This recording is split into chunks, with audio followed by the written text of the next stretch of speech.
형편없는 조건과 수많은 방해 요소 속에서도 세계 위에 올라설 수 있었던 이유는 바로 그 방해 요소를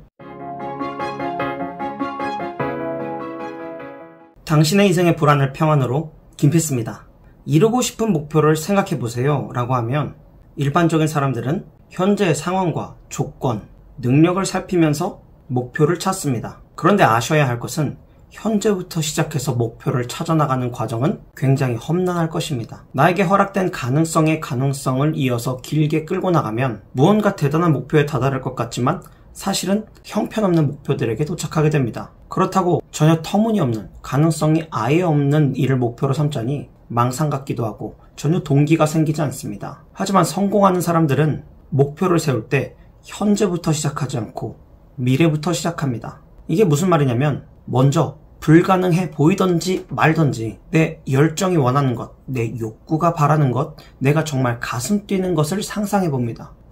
내 미래의 모습, 미래의 목표가 우주비행사든지 대통령이든지 아무런 상관없습니다. 선명하게 상상해야 합니다. 선명하게 상상한다는 것은 예를 들어 연예인이 된다. 이것을 목표로 둔다면 어떤 분야에서 어떤 이미지로 인식되고 어떻게 사랑받으며 팬들에게는 뭐라고 불리며 어떤 스캔들을 몰고 다닐지 또는 스캔들이 전혀 없는 사람이 될지 촬영 현장에서는 스태프들과 어떤 소소한 대화를 나누는지 또 쉬는 날은 누구와 어떻게 보낼 것인지 등 내가 간절히 바라는 삶을 선명하게 그려봅니다. 아주 구체적으로요. 그리고 나서 현재의 내 모습으로 눈을 돌리면 그 미래 목표와 내 모습 사이에 방해하고 있는 요소들이 눈에 띄게 됩니다. 내가 목표를 연예인으로 설정한 이상 실력이나 외모, 인품이나 마케팅 이런 것들이겠죠. 그 방해 요소들. 미래 목표와 나의 그 괴리감을 찾았다면 이제는 성공하는 자들의 성공자 마인드셋을 적용시킬 때입니다. 상황과 환경과 상관없이 차원이 다른 결과를 만들어내는 마인드셋, 관점 스위칭에 대해서 말씀드리겠습니다. 제가 참고한 아들러의 심리학, 이기는 습관 뿐만 아니라 모든 성공한 사람들은 한 입 모아 이렇게 이야기합니다. 문제를 문제로 보는 관점이 문제다 라고요. 만약 벽을 바라볼 때 이 벽이 벽지를 발라야 하는 벽이라면 튀어나온 돌들은 방해물입니다. 거슬리기 때문에 깨부숴서 평탄하게 만들어야 하죠. 하지만 우리가 벽을 바라볼 때 클라이밍하는 벽이라고 바라봤을 때는 똑같이 튀어나온 돌일지라도 그 돌은 내가 잡고 디뎌서 앞으로 나아가야 할 홀드입니다. 여러분들이 방해물이라고 생각하는 것들을 바라만 보고 있으면 그건 방해물 그 상태로 남아 있습니다. 하지만 해결하기 위해서 마음을 먹고 계획을 세우는 순간 튀어나온 돌들은 목표를 향한 이정표가 되고 징검다리가 될 것입니다.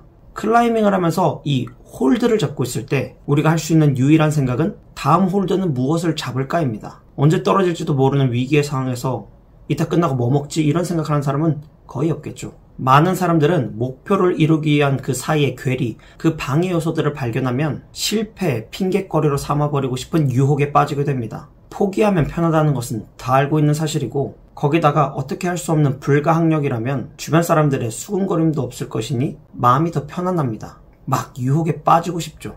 원래 인간의 본능은 도전하는 것을 기피하고 변화하는 것을 꺼려합니다. 아주 옛날 인간이 살아남기 위해서 맹수를 만나면 도망쳐야 했고 새로운 환경에 가서는 새로운 환경에 적응하느라 힘들었기 때문이죠. 그렇기 때문에 성공하기 위해서는 생존 본능을 억눌러야 합니다. 이 생존 본능이 우리를 도전하지 않게 하고 그 방해 요소들을 실패의 핑곗거리로 삼아버리죠. 우리가 알아야 할 것은 성공은 좁은 길이라는 것입니다. 끊임없이 타협하고 싶은 유혹을 물리치십시오. 체중이 불어나고 체력이 떨어져서 운동을 할 수 없다는 사람이 있고 그렇기 때문에 운동을 해야 한다는 사람이 있습니다. 집에 아이가 태어나서 일보다는 집안일에 집중해야 한다는 사람이 있고 그렇기 때문에 더 내 일에 집중해야 한다고 이야기하는 사람이 있습니다. 당신은 어떤 사람입니까? 또 어떤 사람이 되고 싶습니까? 만약 목표를 잃은 내 모습을 상상할 때 마음은 뜨거워지지만 현실과의 괴리감으로 겁먹고 아무 행동도 하고 있지 못하다면 그냥 일단 도전해 보십시오. 대단한 일이 아니더라도 인정받지 못하는 일이더라도 나만 알고 있는 일이더라도 시작해 보십시오. MBTI가 사람을 완전히 구분할 수는 없지만 그 중에서도 사업가가 많이 포진되어 있는 유형이 있습니다. 그 유형들의 특징은 도전을 두려워하지 않고 결과에 상관없이 많이 시도하는 그런 성격을 갖고 있는 사람들이죠. 어떤 일이든 많이 도전하는 사람한테 높은 성공률이 주어지는 것은 변하지 않는 사실입니다. 여러분이 제일 먼저 보이는 방해 요소를 없애고자 팔을 걷어붙일 때 생각보다 별것 아닌 것에 쫄고 있었던 자신의 모습을 발견하게 될 것입니다. 성공 막상 해보면 별거 없습니다. 평범한 것을 특별한 방법으로 한 것뿐이고 성공한 사람들도 특별한 사람들이 아니라 방법을 알았을 뿐입니다. 저는 성공한 사람들을 볼 때 이런 상상을 합니다. 아무리 자수성가하고 몇천억이 있는 사람도 그 사람이 10살이 된다면 나의 10살 때 모습과 그렇게 다르지 않을 수 있습니다. 그렇다면 지금 나의 모습을 그 사람이 10살 모습과 맞춰보고 마인드 세팅만 동일하게 해본다면 어떨까요? 이 사람보단 성공하기까지 걸리는 시간이 느릴지 몰라도